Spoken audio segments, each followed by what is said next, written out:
नमस्कार, आप देख रहे हैं PNI। अत्रि विधानसभा से इस वक्त की सबसे बड़ी खबर, पहली बार चुनाव लड़ रहे रोमित कुमार ने किया धमाकेदार प्रदर्शन और जीत का परचम लहराया।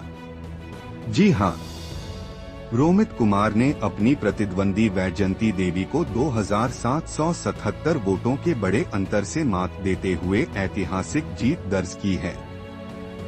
परिणाम घोषित होते ही अत्रि विधानसभा में जश्न की लहर दौड़ पड़ी और देर रात तक रोमित कुमार के घर पर उमड़ती रही भीड़। तस्वीरें देखिए, किस तरह महिलाओं से लेकर पुरुषों तक हर वर्ग के लोग रोमित की जीत में शामिल हुए। ढोलनगाड़ों के बीच में पुरुष नाचते हुए दिखे, आतिशबाजी की चमक और जिंदाबाद के नारों से पूरा इलाका गूंज उठा। जीत की खुशी में महिलाओं के समूह भी नाचते हुए जीत की खुशी मनाते हुए नजर आए। लोगों ने एक दूसरे को मिठाइयां खिलाईं और इसे अत्रि में बदलाव की शुरुआत बताया।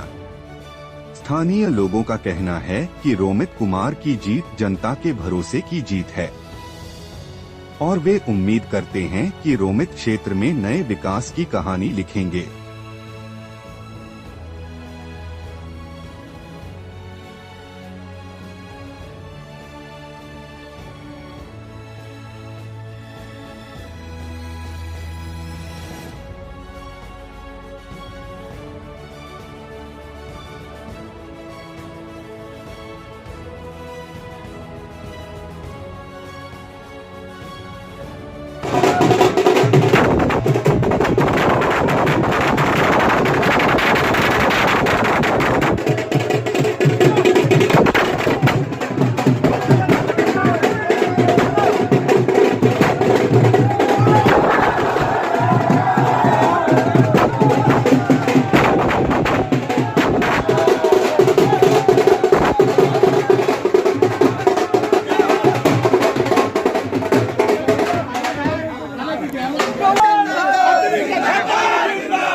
के समस्त जनता को धन्यवाद करता हूं कि उन्होंने मुझ पर विश्वास दिखाया और मुझे अपने आशीर्वाद, साहस और साथ दिया है पूरे चुनाव में। उसके लिए मैं सारे अत्रिवासियों को धन्यवाद देता हूं।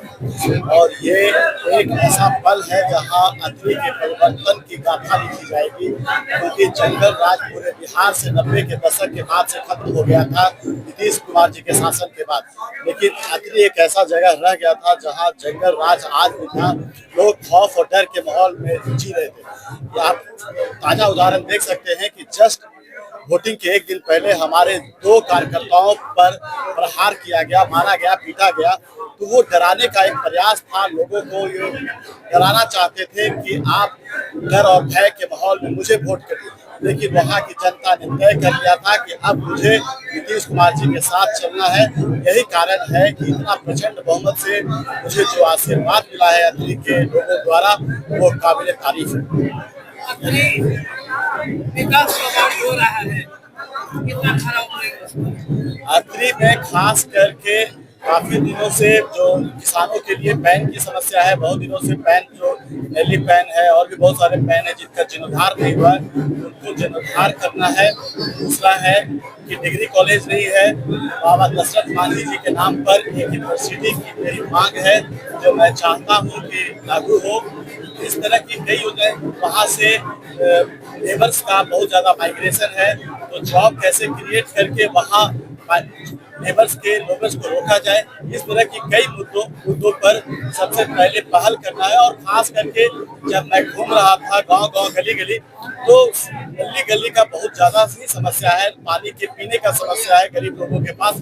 तो वैसे चीजों को, बेसिक चीजों को सॉल्व करना और उनकी समस्याओं को दूर करना मेरी प्राथमिकता रहेगी। सुरक्षा भी एक बहुत बड़ा कारण बनेगा वहाँ पे। बहुत बड़ा जो समस्या है सुरक्षा का भी, क्या ये लोग भय के माहौल में जी रहे हैं? नहीं, लोगों ने तय कर लिया है कि इस बार स्वतंत्र होना था, और स्वतंत्रता की जब लड़ाई छिड़ती है तो कुछ लोगों को कुर्बानी देनी पड़ती है। जब भारत देश के आजाद की लड़ाई लड़ रहा था तो भगत सिंह, चंद्रशेखर आजाद ने कुर्बानी दिया। तो इस बार हम लोगों ने भी तय कर लिया था कि कुर्बानी देनी होगी तो देंगे। हमारे कार्यकर्ताओं ने तय कर लिया था। यही कारण है कि हम लोग उनके ऊंचक बधारी में पैदल मार्च निकालना, चाहे हर उनके बूथ पर जाना, लोगों को प्रेरित करना, उन लोगों को सिखाना, तो ये काम हम और हमारे कार्यकर्ता निरंतर आज 25 दिनों से कर रहे थे। यही कारण था कि उनका फ्रस्ट्रेशन हमारे कार्यकर्ताओं को निकला। उन्हें लग रहा था कि मैं यहाँ का साम्राज्य हूँ, मैं यहाँ का किला हूँ, कैसे लोग मेरे घर में घूम सकता है।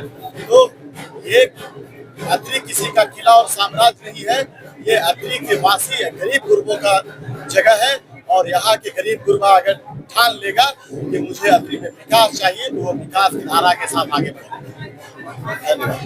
देखिए, हम लोग रोमित जी खासकर किसी को हराने के ध्येय से तो खड़े हुए नहीं थे इस चुनाव में। उनको अपने पार्टी के द्वारा ये निर्देश दिया गया कि अतरी से चुनाव लड़े।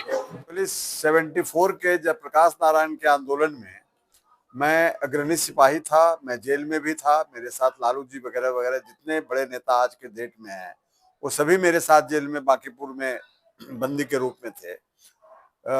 लेकिन बाद में कुछ व्यक्तिगत कारणों से मैं स्कूल चलाने का काम किया, और लेकिन मेरे डीएनए में एक था कि मैं तो नहीं कर सका, लेकिन मेरा पुत्र, जो मेरा अरमान है, जो बचपन से मैंने राजनीति में भाग लिया था, उसको पूरा करे। इसलिए मैंने उनकी बिना इच्छा के मैं बराबर प्रेरित करता रहा, मैं बराबर उनको समझाते रहा कि सार्वजनिक जीवन में सेवा बहुत अच्छी बात है। मैं नहीं किया, उसका कारण कुछ आर्थिक संकट था उस जमाने में। मेरी शादी बहुत अर्ली हो गई थी, मेरे बच्चे हो गए थे, बहुत सा कारण था जिसके कारण मैं सक्रिय पॉलिटिक्स से 84 से मैंने अपने आप को किनारे करके और मैं स्कूल की स्थापना करके स्कूल में रात दिन लग गया। लेकिन एक कहीं न कहीं कसक थी मेरे मन में कि मैं अगर नहीं सक्रिय राजनीति में आ सका या छोड़ दिया या बाद में स्कूल चलाने का काम किया, सक्रिय राजनीति में नहीं रहा, तो मेरा पुत्र कम से कम मेरी अरमानों को मेरे जीवन में मेरे रहते हुए पूरा करे, जो आज के दिन में सफल हुआ। अतरी बहुत ही पिछड़ा हुआ रहा है। मैंने अभी भाषण में भी इंटरप्ट करके मैंने कह दिया है कि इतना अच्छा काम आप करें, इतना जनता की सेवा करें, इतना विकास करें कि मुझे बहुत सुकून हो। और खास करके जो राजनेताओं पर जो आरोप लगता है फंड बेचने का, उसका तो मैंने उनको शपथ दे दिया है कि आप अपने जीवन में मेरे रहते कम से कम ये काम नहीं करें कि विधायक फंड बेचने का काम करें, कमीशन लें 10%, 20%, जो भी होता है। किसी तरह का गलत काम में अगर इन्वॉल्वमेंट आपका होगा तो मुझे बहुत, मेरी आत्मा काफी दुखी होगी। इसलिए उन्होंने आश्वासन दिया है कि मैं ऐसा काम कोई गलत नहीं करूंगा। कोई अपने क्षेत्र के लोगों से कभी भी मैं रिश्वत लेने का या किसी काम में कमीशन लेने का काम नहीं करूंगा। यही मेरे लिए एक संदेश है उनको कि आप ऐसा करें। आप जो है एक तरह से कह सकते हैं कि एक बहुत बड़े किला को ध्वस्त करके एक ऐसे परिवार को, मतलब अतरी को बहुत पिछड़ा पर रखे थे, आज जो है किए हैं। क्या लगता है आप उनको मंत्री के रूप में भी देख सकते हैं, क्योंकि बाहर मांग भी हो रही है। अभी कार्यकर्ता के रूप में वो रहे, अभी उम्र बहुत कम है, मात्र 40 साल की उम्र है। अभी उनके पास उम्र की कमी नहीं है और अनुभव प्राप्त करें। और माननीय नेता जीतन राम मांझी और मेरे नीतीश कुमार, नरेंद्र मोदी की इच्छा होगी तो वो मंत्री कभी बन सकते हैं। लेकिन उसके लिए कोई प्रयास न मेरे ओर से न मेरे पुत्र की ओर से कोई प्रयास नहीं किया जाएगा। ऐसा जो पार्टी डिसाइड करेगी उसका पालन करना मेरा परम धर्म है। मैं भी अपने बच्चे को समझाऊंगा कि जो पार्टी निर्णय करे उसको स्वीकार करें, लोगों के कहने से या बहकावे में ना आए, और जो पार्टी की इच्छा हो, जो हमारे नेता हैं जीतन राम मांझी जी, डॉक्टर संतोष मांझी जी और नीतीश कुमार जी, नरेंद्र मोदी भाई, जो उन लोगों निर्णय लें उस निर्णय के साथ सदैव खड़े रहें। मैं रोमित का पिता अरविंद कुमार, ज्ञान भारती स्कूल डायरेक्टर।